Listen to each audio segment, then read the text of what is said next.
এখন আপনাদের একটি ব্রেকিং নিউজ জানাতে চাই। পশ্চিম ইরাকে বিধ্বস্ত হওয়া একটি মার্কিন সামরিক বিমানের ৬ জন ক্রু সদস্যের মধ্যে ৪ জনের মৃত্যুর বিষয়টি নিশ্চিত করা হয়েছে। মার্কিন সামরিক বাহিনী এই তথ্য জানিয়েছে। আমরা এখন যুক্ত হচ্ছি আমাদের প্রতিনিধি রোজিল্যান্ড জর্ডানের সাথে, যিনি ওয়াশিংটন ডিসিতে আছেন। মার্কিন সেন্টকম থেকে একটি সংক্ষিপ্ত নিশ্চিতকরণ বার্তা এসেছে যে ৬ জন ক্রু সদস্যের মধ্যে ৪ জন নিহত হয়েছেন। বেঁচে যাওয়া বাকি ২ জন ক্রু সদস্যের বর্তমান অবস্থা সম্পর্কে আমরা এখনও কিছু জানতে পারিনি, এবং স্পষ্টতই নিহত এবং বেঁচে যাওয়া উভয় ক্রু সদস্যদের পরিচয় তাদের পরিবারকে না জানানো পর্যন্ত প্রকাশ করা হবে না। এখন অবশ্যই এই জ্বালানিবাহী বিমানটি ঠিক কী কারণে বিধ্বস্ত হল তা নিয়ে একটি বিস্তৃত তদন্ত হতে যাচ্ছে।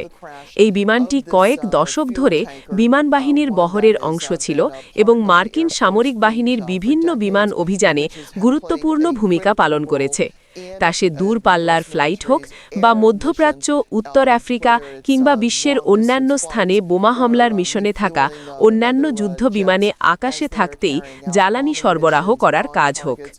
আমি আবারও বলছি, খবর এসেছে যে দুর্ঘটনাস্থলটি শনাক্ত করা হয়েছে এবং এই KC-135 জ্বালানিবাহী বিমানের ৬ জন ক্রুর মধ্যে ৪ জন এই দুর্ঘটনায় নিহত হয়েছেন।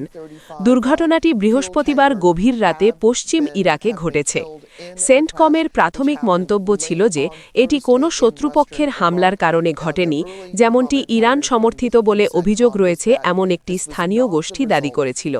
পাশাপাশি এটি ফ্রেন্ডলি ফায়ার অর্থাৎ নিজেদের বাহিনীর ভুলবশত গুলির কারণেও হয়নি।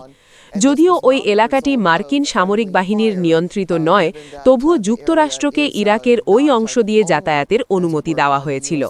তাই একটি তদন্ত শুরু হতে যাচ্ছে। শুক্রবার GMT বেলা 12টায় পেন্টাগনের ব্রিফিংয়ে আমরা হয়তো এ বিষয়ে আরও বিস্তারিত জানতে পারব। রোজিল্যান্ড, আপনাকে ধন্যবাদ। নতুন কোনো তথ্য পাওয়া যায় কিনা তা জানতে আমরা অবশ্যই আপনার সাথে আবার যুক্ত হব। তবে আপাতত এতটুকুই। ওয়াশিংটন ডিসি থেকে যুক্ত থাকার জন্য রোজিল্যান্ড জর্ডেন, আপনাকে ধন্যবাদ।